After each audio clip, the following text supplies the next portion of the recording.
This is a Fox News alert. The death toll rising following that Taliban attack in Kabul yesterday. At least 103 killed and more than 230 wounded when the terrorists drove an ambulance filled with explosives through a security checkpoint. Our next guest points to Pakistan as a key player in the bloodshed.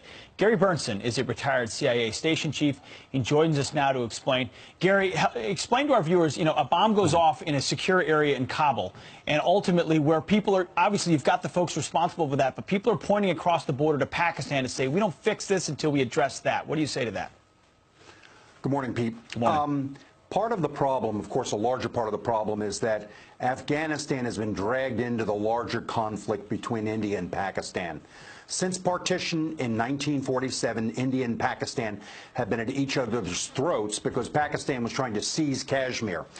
Between India and Pakistan, there's a border, but they don't call it a border. They call it the line of actual control. That's where their military forces are. So everything Pakistan does is in the context of its struggle with India. So they've looked at Afghanistan, Pakistan has, for strategic depth. They want to control all of Afghanistan because their fear is that the Indians invade Pakistan, they want to be able to fall back into Afghanistan.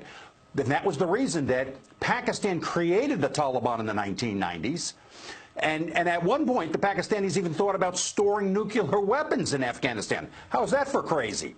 So the point here is that with the Americans on the ground there, and the Americans have allied themselves with India, India is gaining an influence inside of Afghanistan. The Indians are giving like $1 billion worth of scholarships. They're doing all sorts of things there.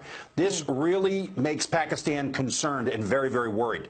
But the point is this is instability in Afghanistan or recontrol, if the Taliban were to seize control of Afghanistan again, the Pakistanis would control it, they would control that space, and they look at it in the larger narrative of their struggle with India. But the problem is they're killing Americans. Yes. The Pakistani support to the Taliban, to the Haqqani network, to any of these militant groups, these 24 militant groups that have operated over their borders, and the million jihadis that have been trained on their territory in the last 20 years, injures and hurts and kills Americans right now.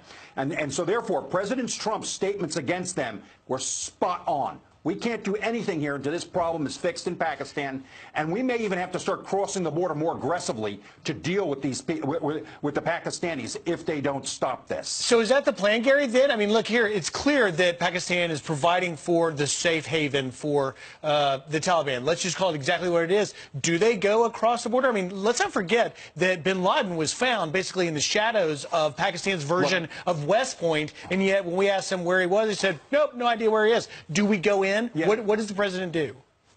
Well, the point here is we have to act against those militant organizations in those sanctuaries. And we can either do it or we can do it with surrogates.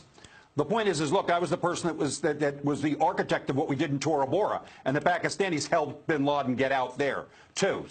So I was thrilled to see the SEAL teams kill bin Laden at that point. But the Pakistanis have been playing a double game against America for the last 30 years.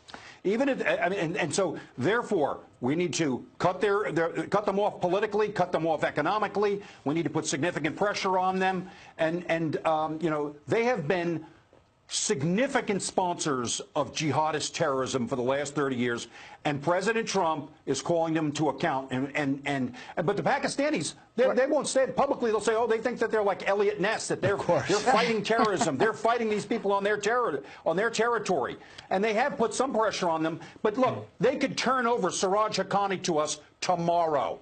They should. Maybe if the president continues the pressure, we will get him back, and we should. Thank you for giving us a lot of insight in this. A lot of people don't know all the background, and you really were pretty amazing in explaining it to us. Thank you so much, Gary.